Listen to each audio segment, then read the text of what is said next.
Hi, this is Scary with Scary's Wide World of Mystery. I'm going to be doing a reading for the month of August. I hope you guys can hear me. Hi, Cancer. I've been going sort of backwards through the zodiac. I don't know what is going on with my hair right now. Anyway, let me turn down my TV.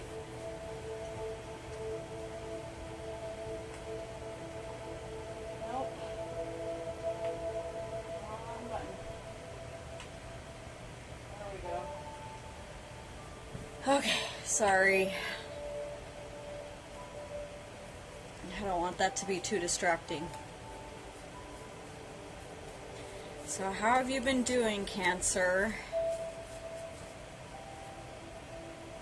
I hope you enjoyed the solar eclipse that occurred in your sign.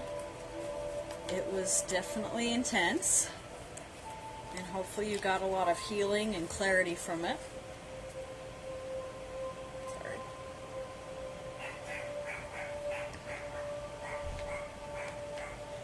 Yeah, it looks like there might be a storm trying to roll in today, maybe.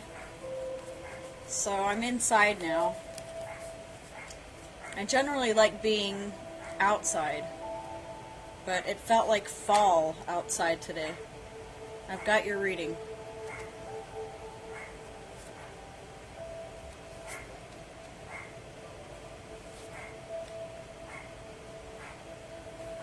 Hang on, let me pause this for 1 second.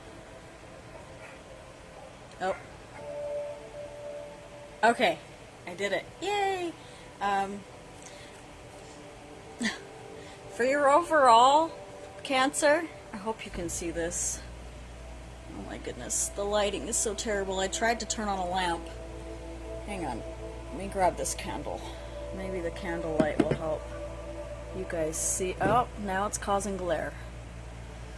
Oh goodness, okay. It's the devil, okay? So for your overall for the month of August, we have the devil. Card of Capricorn, okay, so your opposite side. So what I'm getting from this is that with all the activity going on in Capricorn at this time, you guys are having to really reevaluate your relationships, possibly doing some deep shadow work as well, getting out of any toxic connections or relationships that you may have, getting out of codependent situations, healing the whys and the hows that you guys tend to attract codependency in your relationships. People do tend to lean on you pretty heavily, Cancer, and that's because you're a water sign and you guys, you guys are healers, so people like to be around your energy, alright? But the problem with that is it can cross a fine line into codependent behavior, where somebody thinks that you can't live without, or you can't live without them and they can't live without you, when that is not true. You have to be self-sufficient. You have to be self-reliant and be able to heal yourself. At least for the most part, It has to be an equal give and take in the relationship. It can't be one person being the giver and one person being the taker all the time, okay? For your first week, we have 7 of Cups. 7 is the house of relationships. So, yeah, you guys are really looking at all of these cups. Each one of these cups represents a different type of relationship or a different relationship for you. And so you are trying to find relationships which add value to your little treasure chest right there, okay? Instead of just subtracting from it. my Venus is in Capricorn, your opposite sign, so I kind of get that. The way that I look at relationships is this person an asset or a liability? And I know that sounds cold and cutthroat, but it has gotten me through a lot in my existence. I have gotten out of a lot of bad situations with that mindset. The mindset is valuing yourself. You have to recognize the value that you bring to the relationship, otherwise you're going to be clinging to somebody that doesn't see it, and you don't want that, okay? For the second week, we have another 7, so these 7s are coming up strong for you, Cancer. We have 7 of Swords. Okay, be honest with yourself. Okay, when we're honest with ourselves, you could also be dealing with a Libra for some reason. I'm getting that. Swords are air, so it could be Gemini, Libra, or Aquarius that you're dealing with right now. And a lot of people are learning some hard karmic lessons from the air signs, which, you know, bravo, air signs, you've done well. But, you know, it comes at a high cost of our self-esteem at times, because the difference between air and water is that air can detach from their emotions, okay? And so they can make people seem really insignificant in their lives, okay? When in fact, underneath it, which they might never ever show because of an air sign's intrinsic pride, they can have this mentality of, I don't need anybody, okay? That's never true, okay? So be careful. Make sure no one is deceiving you. Make sure you are being recognized as the valuable person that you are, and you are recognizing the people around you that you value. Okay, recognize them, because once somebody feels undervalued, then they walk away, and sometimes you can't take that back. Alright, sometimes it's for the last time.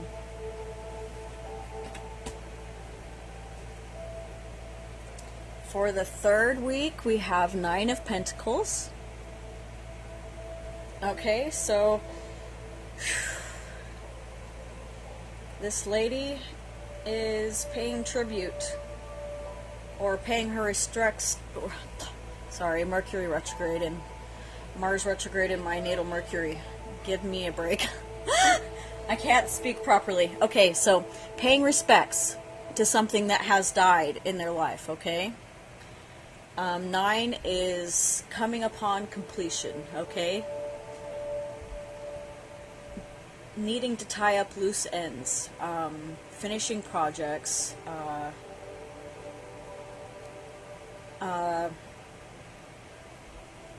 you know, and making sure that you release things that no longer serve you going forward, because you need to, just like money, just like the flow of money, you have to spend money to make money. Okay, you have to release things from your life in order to receive new things in your life. Okay, it's called flow. And you guys are water signs, you should know all about this. This is earth energy though. The earth signs are Taurus, Virgo, and Capricorn. Okay, so the earth energy is really coming up strong for you guys in this reading. For the last and final week, we have Knight of Wands, okay?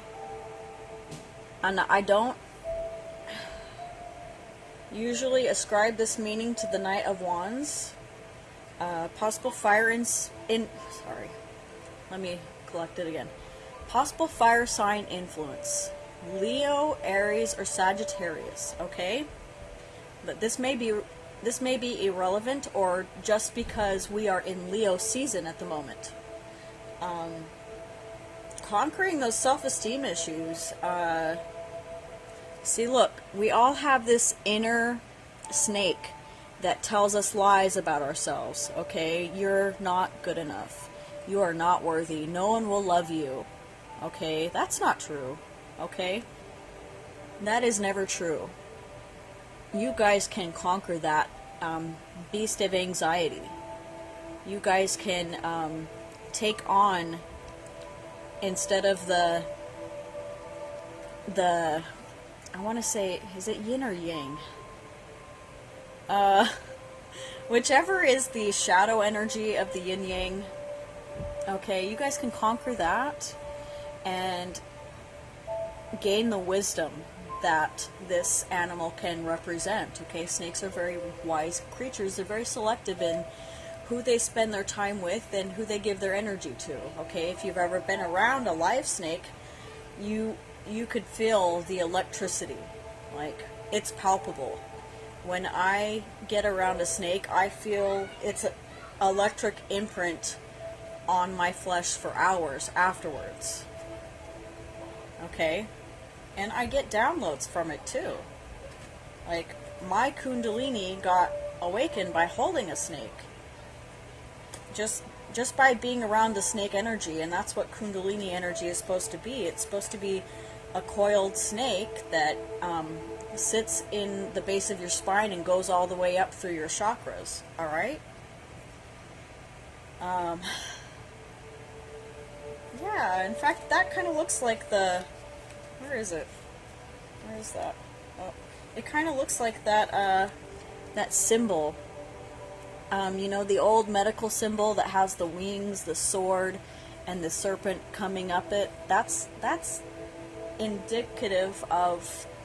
It's a symbol for Kundalini energy, and it heals your body. And so it makes sense that people who were studying medicine or, you know, trying to be doctors saw that as a symbol of the healing energy. Okay? It's very transforming.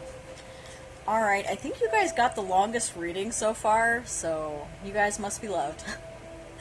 I love you, Cancer. I hope you have a wonderful August. I will talk to you guys later. Bye!